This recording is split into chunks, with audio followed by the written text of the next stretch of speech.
how texts stick together. If I say to you, the man walked in and he had a funny hat on, those two sentences are stuck together. And they're stuck together with the pronoun he. Because if I just say to you, he had a funny hat on, you're likely to ask, who? Because I haven't said that sentence before it. So that's what sticks it together. And there are many ways in which language sticks together, even just within one sentence. If I say the cat sat on the mat, that'll be different from me saying in English, the mat sat on the cat. No, some of you seem to doubt that. No, that's all right. It was just a moment there where you looked at me. Yes, indeed. Anyway, so words don't just bob about like the balls in a lottery where you just kind of bob about and randomly pull them. They stick together. So I found myself, having made this radio programme, is poetry a specialised form of cohesion? Are there things that we do in poems, no matter how free verse and apparently not poetic-like, that maybe we don't do very much elsewhere? So that's a question I've taken to asking myself. And if I just look at that very first poem I've read to you, well, one of the things that I do there, and sorry to sound as if I'm suddenly turned into a critic of my own poetry, but that's the pain of studying, really, is, well, one of the things I keep doing is repeating myself. And by and large in speech we do some of that, we do repeat ourselves, but usually that's partly because we think somebody isn't listening. And we do it a lot. You know, we say, did you go out? And, did you go out? All right, did you go out? Usually women are saying it to men, but that's another matter. But anyway, but there's a kind of repetition that goes on in poetry that is very deliberate. So I'll make that, as if you like, as my first observation for this evening, that there is some kind of repetition and patterning that goes on, and there may be, I say one kind, there may be many, of course. We would sit down to eat, and the potato would be hot, so I only put a little bit on my fork, and I blow. You can join in with this one. Till it's cool, just cool, and then into the mouth. Nice. And there's my brother, he's doing the same. Till it's cool, just cool, into the mouth.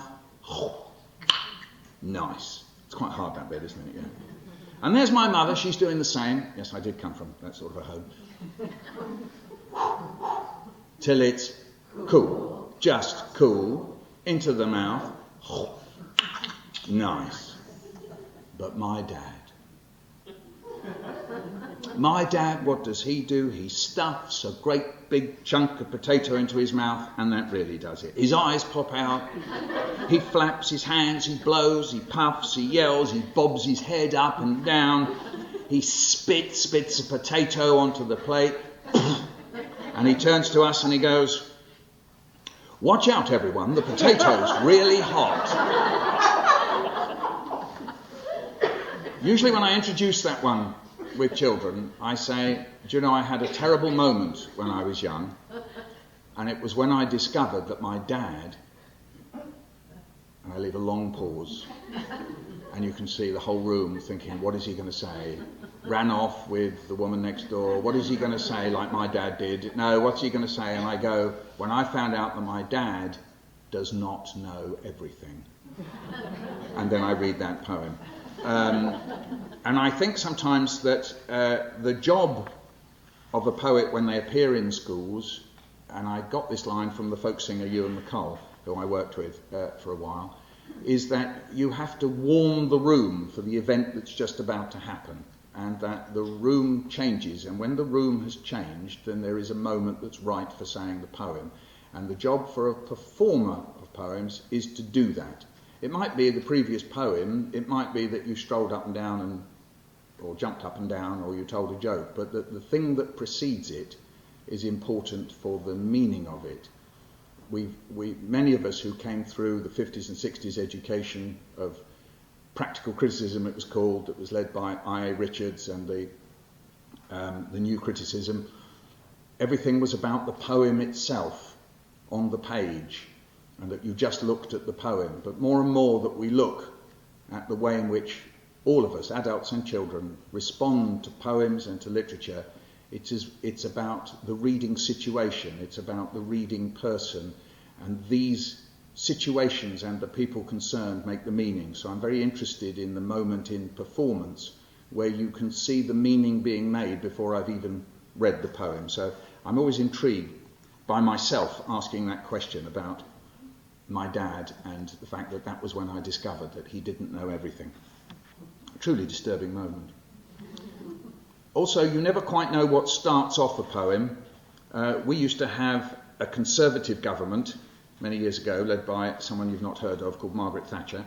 And then we got a Labour government that, of course, was fundamentally different. And then we've got a Conservative coalition, which, of course, are brand new politics, and, of course, that's also completely different. So, we've experienced these massive differences. But anyway, in the days when there was a Conservative government, every now and then, in the way that Conservative politicians do, is they used to offer us advice about how to run our lives, because obviously they're so good at running their own. And on one occasion, one of them announced, in between having an affair and another affair, I think, that the trouble with parents today is that they don't teach their children the difference between right and wrong. And I thought, well, there's a really useful piece of advice, because obviously none of us do that. And I thought, did my parents teach me the difference between right and wrong? Now, my parents were what Hitler called lovingly Jewish communists. They were parents as well, miraculously. I don't know how they managed that, but they were. And I thought, did my Jewish communist parents teach me the difference between right and wrong? And I found myself doing what I often do, and this is also about capturing the moment, is that I have to think of a metaphor. What do? Do I run videos in my head? Roald Dahl describes going into his little hut and becoming 7 and 8 again, and being able to do it with an intensity that I suspect possibly even hurt in his case, because bad things happened in his life. And I just... I can only think of it in that sort of filmic, metaphorical way, that something seems to run on the retina there. And off the back of this statement about parents and right and wrong and my own parents, this is what came up. I nagged my parents for a torch. I'd love a torch. Oh, go on. One of those ones with the black rubber around it. Oh, go on. Go on. It was no good. I wasn't getting anywhere. Then came my birthday. On the table was a big box. In the box, a torch. My dad took it out of the box. You see that torch, he says? It's waterproof. That is a waterproof torch. Wow. So that night,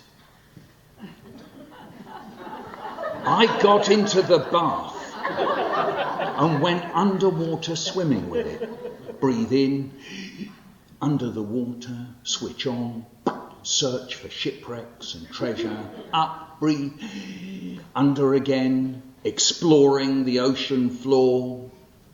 Then the torch went out. I shook it and banged it, but it wouldn't go. I couldn't get it to go again. My birthday torch, so I got out the bath, dried myself off, put on my pyjamas and went into the kitchen. The torch won't work. It's broken. And my dad says, what do you mean, it's broken? It couldn't have just broken. How did it break? I don't know. It just went off. I don't believe it. You ask him a simple question and you never get a simple answer. You must have been doing something with it. No. It just went off. Just try telling the truth, will you? How did it break? I was underwater swimming with it. Are you mad? When I said this torch is waterproof, I meant it keeps the rain off. I didn't mean you could go bloody deep sea diving with it. Ruined, completely ruined. For weeks and weeks he nags a stupid that he wants one of these waterproof torches, and the first thing he does is wreck it. How long did it last? Connie, how long did it last? 2 minutes? 3 minutes? These things cost money, you know. Money. At the weekend, he says, we're going into Harrow to take the torch back. We walk into the shop. My dad goes up to the man at the counter and he says, you see this torch? I bought it from you a couple of weeks ago. It's broken. So the man picks it up. Well, it couldn't have just broken. How did it break? And my dad says, I don't know, it just went off. Well, surely you must have been doing something with it. No,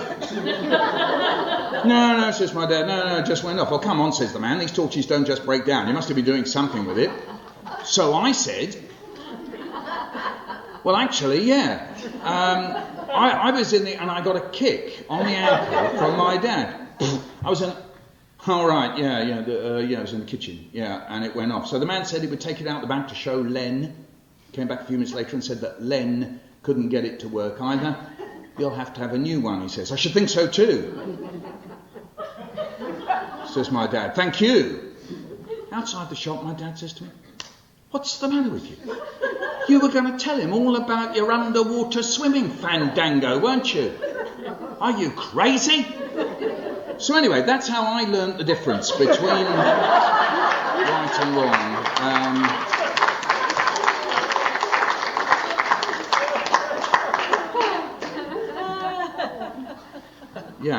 They always say about children's literature that there's a sort of core morality to it, that somewhere or another there's some kind of restitution or redemption and some resolution that you end up in a real or metaphorical home.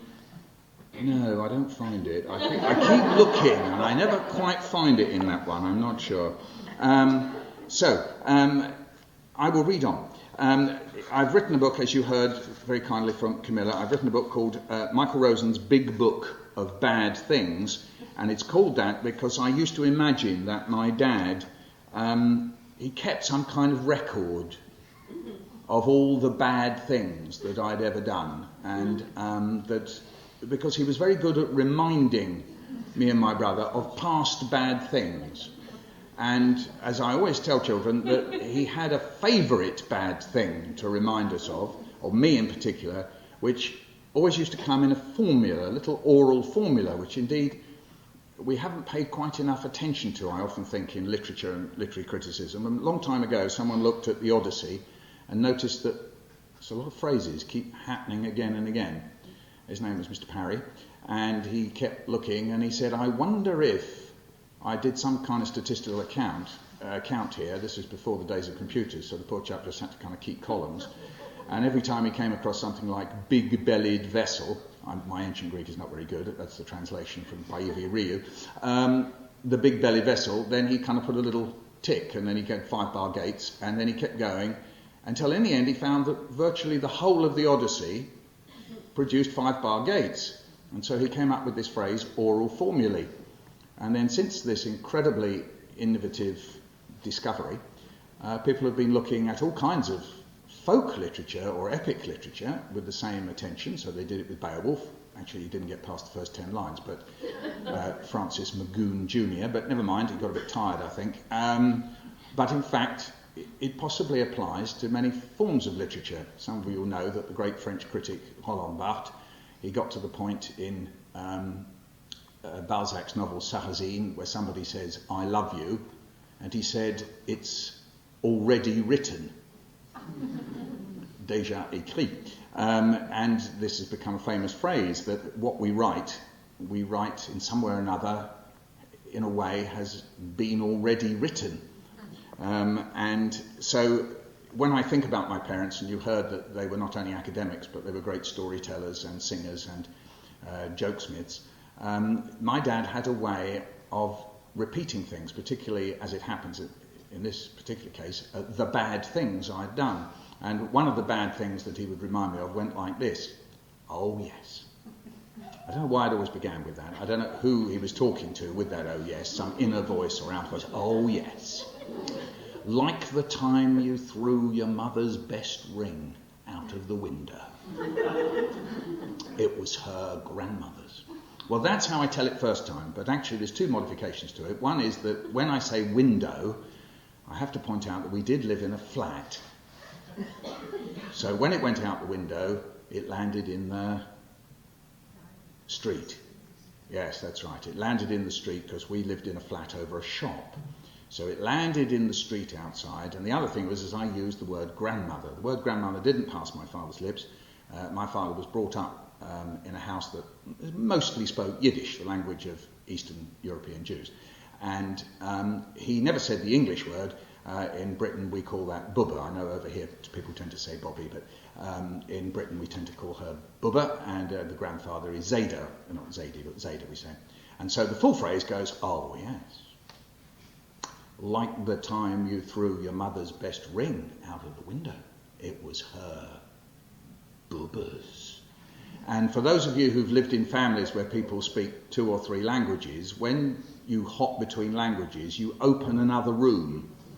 So there's the English room that plods along, and then suddenly there's this Yiddish room, and it goes back hundreds of years, and it's not just one bubba that comes out, but there's like hundreds of them. And all these altar bubbas all come out, and they're all standing round you going, so you threw your mother's best ring out of the window? And it was her bubbas? So anyway, I share that little point with children in this book until it reaches an awkward climax when I've been discovered sticking the top of the toothpaste in my father's shaving soap. But I won't spoil that story, it's quite long. But I then think about it out loud with children, that perhaps maybe this is why I ended up being a writer, because my dad was busy making a kind of oral book. I mean, he didn't really write a book called... Anyway, yeah, you know that. An oral book, and that I could see that there was something about recording the events of how we lived, even if it was ticking me off, or even if it was, as he was, a great storyteller and talking about stories in the family and so on, that there was some way that you could hold all this together. But if you just held it orally, it was harder because it escaped. So why not write things down as they happened? My 3-year-old says to us, "Put your hand up if you want to be a sandwich." I put my hand up. "Good," he says. "Now I'll eat you." That's all there is to that one. It's all right. It doesn't go... Now, one of the things I've had to struggle with in writing, and of course you can never predict what happens to you in your life, and a writer is no different from any other human being in this respect, was that that my son would die. My son Eddie, who I'd written about, and indeed had tried to capture many moments in his extraordinary life, because he was a very funny and clever little chap when he was 3 and 4, and I'd written about him. And then he went and died on me. And I was quite angry about that, and I couldn't write about it at all, and didn't want to write about it. I was quite annoyed that I would even think it, and I got myself into quite a tangle, until one day I was at the Edinburgh Book Festival, and a child who had read Quick, Let's Get Out of Here, which has some poems about Eddie in, said, "What's Eddie doing now?" And there's nothing you can say other than the absolute stark truth on occasions like that. You can't say, "I'd rather not say," and there's 400 people sitting there who've just been rolling around laughing about various things, and so you just have to say, he died. And it's quite interesting, because in a room full of children and adults, you'll see the adults kind of thinking, "Oh no, why did he ask that?" And "oh no," and there's a kind of sense of "oh no-ness" going on in the room, and the children don't seem to sort of react at all. It's quite extraordinary. And there's another kid still with his hand up, and he's going, "Can you do the one about where you're not breathing in class?" And it's just straight after. And I thought about this, that you know, I'm always reluctant to find differences between children and grown-ups. It seems to be such an overlap that it's not necessarily very convenient or sensible to think that there is much difference between us.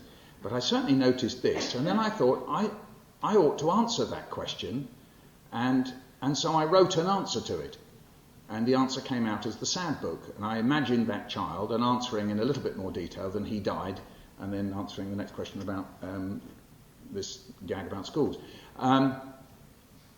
And so I did write about it. And then I thought, well, what I'll do is I'll just write down thoughts that happen.